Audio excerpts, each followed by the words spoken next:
The Kidnappers. Keeper was sad because the magic key would not glow. He looked at the key for a long time. At last, he fell asleep. Suddenly, the key glowed and the magic began to work. Keeper's toys were coming to life. Teddy gave Keeper a shake. "Wake up," he said. "The magic key is glowing. The magic is working." Keeper sat up and rubbed his eyes.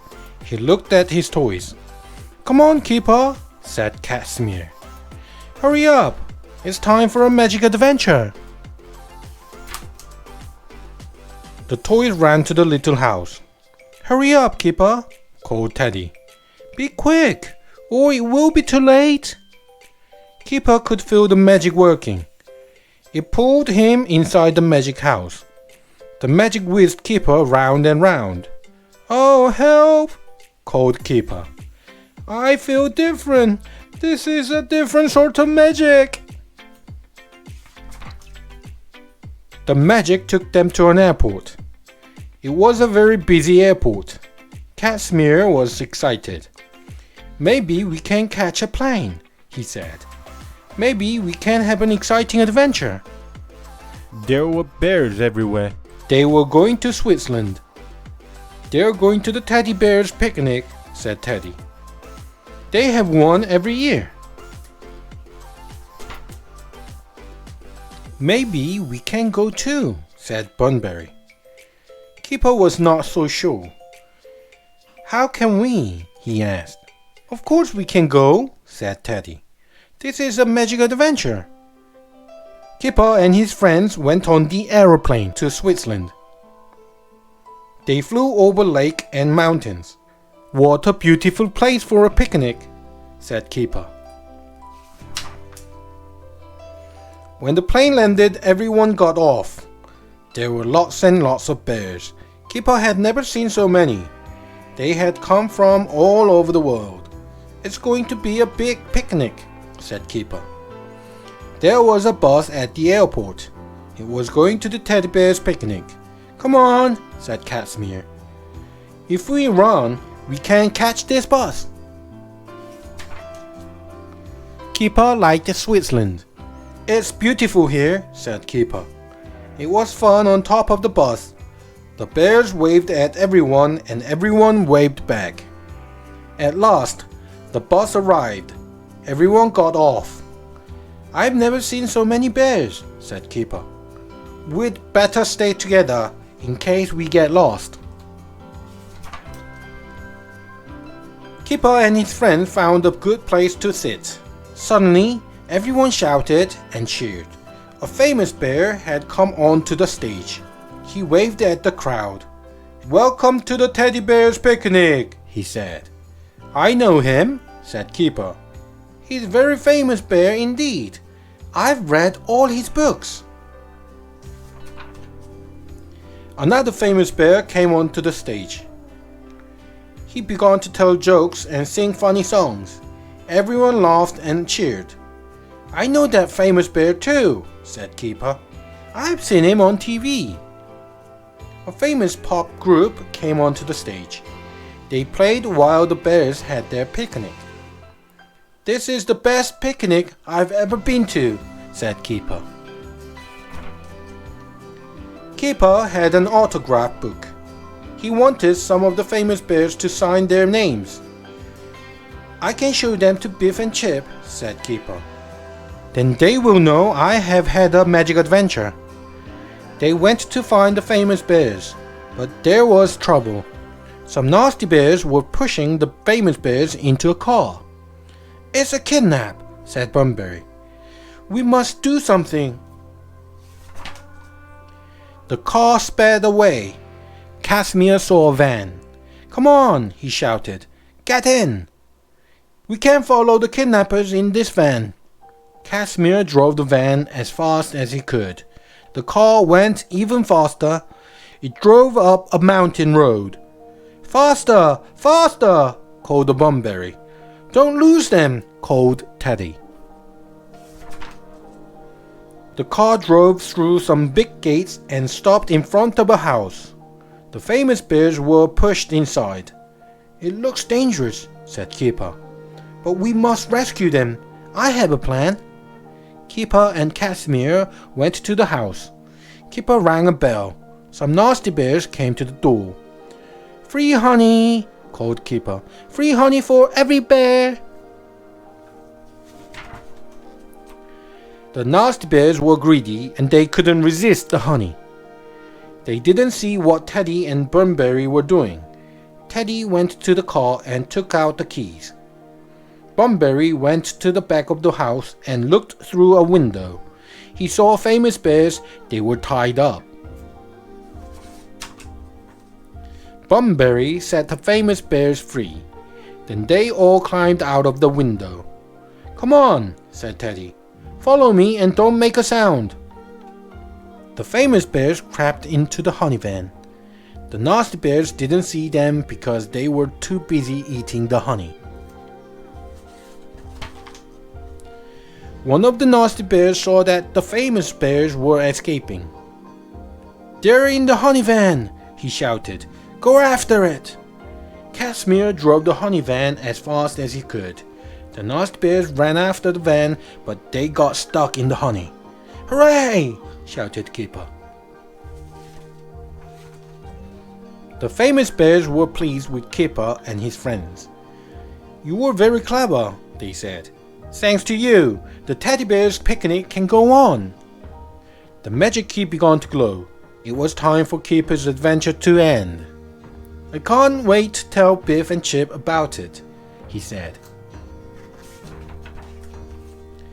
"The magic key glowed last night," said Keeper. "I had a magic adventure." "We don't believe you," said Biff. "No, it was just a dream," said Chip. Viking Adventure. Wolf and Wilma came to the door. It was time to go to school. Keeper told everyone about his adventure at the teddy bear's picnic, but nobody believed him. Biff, Chip and Wolf were in Mr. Johnson's class. The children liked Mr. Johnson. He made everything interesting and he told lots of good stories. Mr. Johnson had a model ship. "Can you tell me what sort of ship this is?" he asked. Wolf put up his hand. "It's a Viking ship," he said. "Well done, Wolf," said Mr. Johnson. Mr. Johnson showed the children a picture of a Viking ship. "This ship was called a longship," he said. "It had oars and a sail and it moved very fast through the water." "The Vikings lived a long time ago," said the Mr. Johnson. "They crossed the sea in ships like this." Mr. Johnson showed the children a Viking helmet and a Viking shield. Mr. Johnson helped the children with the Viking project. It was very interesting. They made model longships and they made Viking shields and helmets. Mr. Johnson took the children into the school hall. They made a big longship. Then they all dressed up as Vikings and pretended to row it. "It's hard work being a Viking," said Biff. The children came home from school. They looked at the magic key. They wanted it to glow because it had not glowed for a long time. Keeper told them about his magic adventure, but still nobody believed him. Keeper was upset. "The magic key glowed in the night," he said. "It glowed when it was dark. It did, it did, it did." Biff looked at the key. "I wonder," she said. Biff had a good idea. "Maybe the key will glow in the dark," she said. She got a torch and then she found a big thick blanket. The children sat on the floor and they pulled the blanket over themselves. It was dark under the blanket. Suddenly the key began to glow. The magic was working after all. "I told you so," said Keeper. There was no wind. The Vikings rowed the longship across the sea. Every man pulled on the oars. It was hard work being a Viking. Suddenly the wind began to blow. "Hooray!" said the Vikings. "Now we can put up the sail. The wind can't blow the ship along and we won't have to work so hard." One of the Vikings heard the noise. He went to look. He found the children. "Oh no," said Wilf. "We're on a Viking longship. I don't believe it."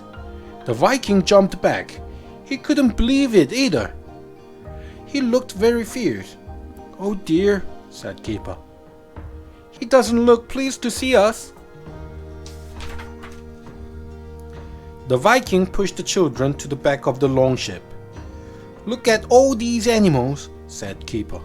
"I don't like it here. It smells." The wind began to blow harder. The Vikings put up the sail. The wind blew harder and the ship tossed up and down. The waves splashed over the children. They got cold and wet. Keeper began to feel sick. "It's not much fun on a longship," he said. At last, the longship landed. "Hooray!" shouted the Vikings. They jumped into the water and carried boxes and barrels to the shore. The children looked over the side of the longship. "I hope we don't have to jump in," said Keeper. "It looks cold and wet." "You don't have to jump in," said the Viking. "I will throw you in." The children waded to the shore. The villagers were amazed. They had never seen children like these before. Keeper had some sweets. He shared them with the Viking children. They had never seen sweets before. They didn't know what to do with them. The Vikings took the children into a long hall. A fire was burning in the middle of the floor. There was smoke everywhere.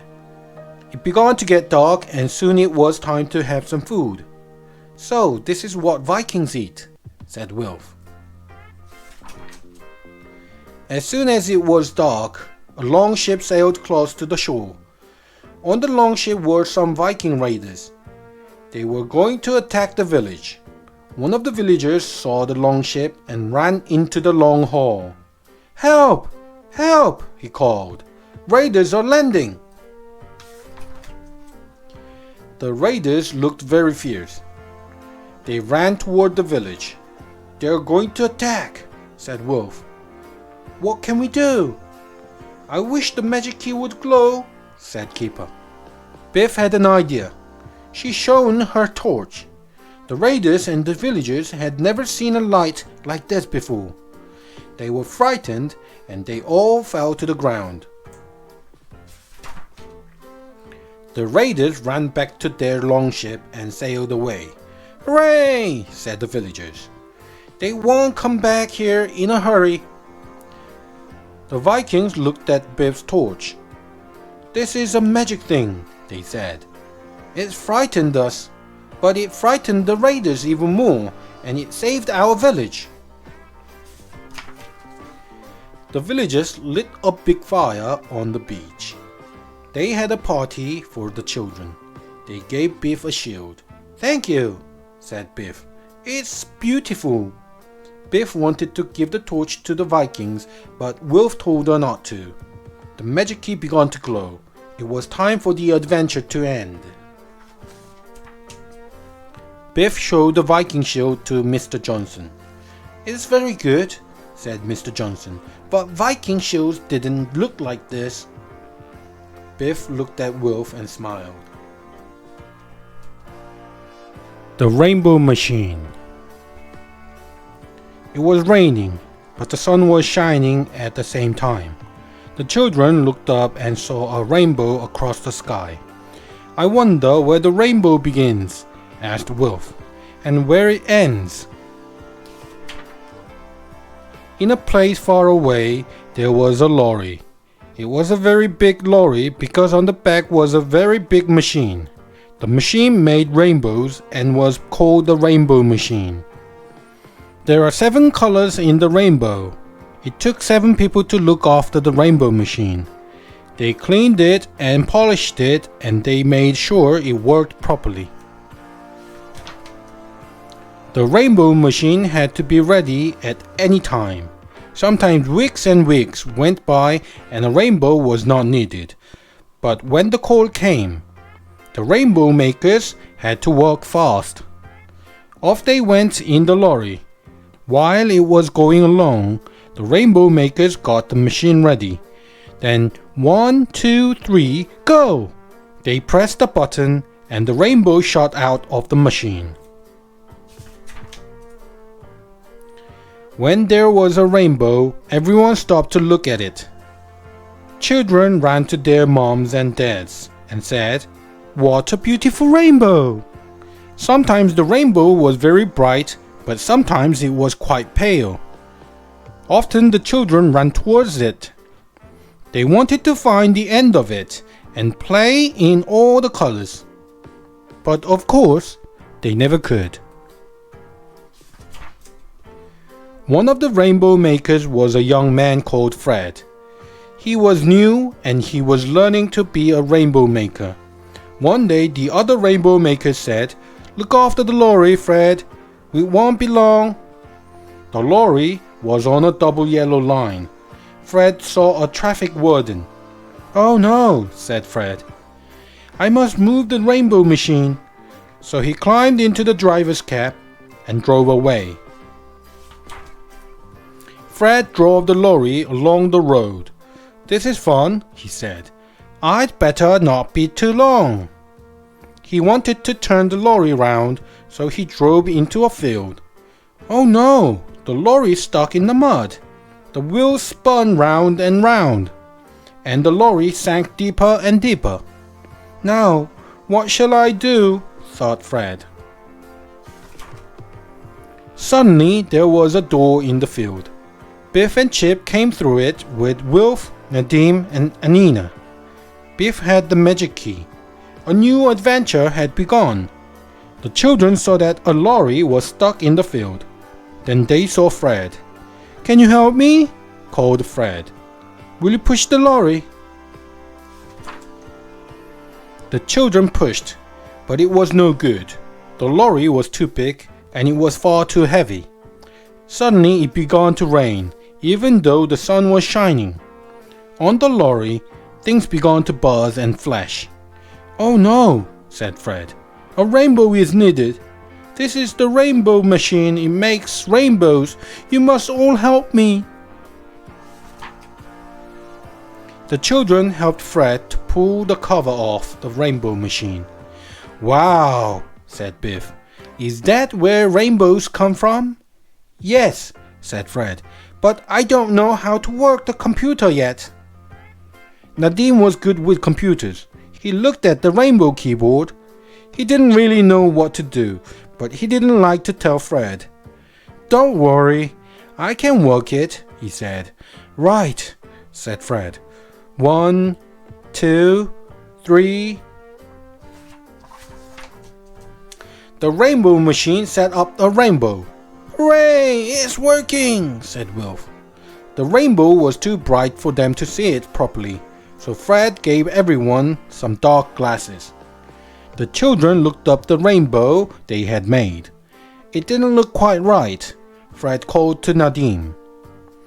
"Are you sure you can use that computer?" The rainbow didn't look right. First it went straight up, then it went straight along, and then it went straight down. "Oh dear," gasped Anina. "It's got straight sides." Everyone stopped to look at the rainbow. Children ran to their moms and dads. "What a funny rainbow," they said. "It's got straight sides. We've never seen one like that before." The rainbow makers were having a cup of tea. They looked out of the window. Everyone was staring at the sky. "Oh no," said the rainbow makers. "What has Fred done?" They ran out into the road, but the rainbow machine had gone. "Oh no," said the rainbow makers. "Where has Fred gone?" In the sky was a broken rainbow. What a funny rainbow, everyone said. The rainbow changed again. This time it was twisted and it was very bright. I like that one, said the little boy. It looks wonderful. We must find the rainbow machine, called the rainbow makers. They looked up at the sky. The rainbow had changed again. Oh no, said one of them. I don't want to look. Back at the rainbow machine, something had gone wrong. Nadim had been too clever. The rainbow was leaking and all the red was running out. The sky was turning red. Oh no, said Nadim. I can't stop the red. Turn the rainbow machine off. Fred turned pale. I can't turn it off, he said. The rainbow makers found the lorry. They were cross with Fred. We'll take days to get the sky blue again, they said. The rainbow machine had to bleach the sky. We've never had to do this before, said one of the rainbow makers. I hope it works. The sky had turned white. The sun wasn't yellow anymore. It's a lot better than a red sky, said one of the rainbow makers. A red sky makes everyone bad-tempered. We're very sorry, said Nadim. It was all my fault. Please don't blame Fred. It's all right, said the rainbow makers. The sky will soon turn blue again. Suddenly, the magic key began to glow. The sky was blue and the sun was shining. The rainbows isn't really made like that, is it? Asked Keeper. You had better go to the end of one and find out, said Anina.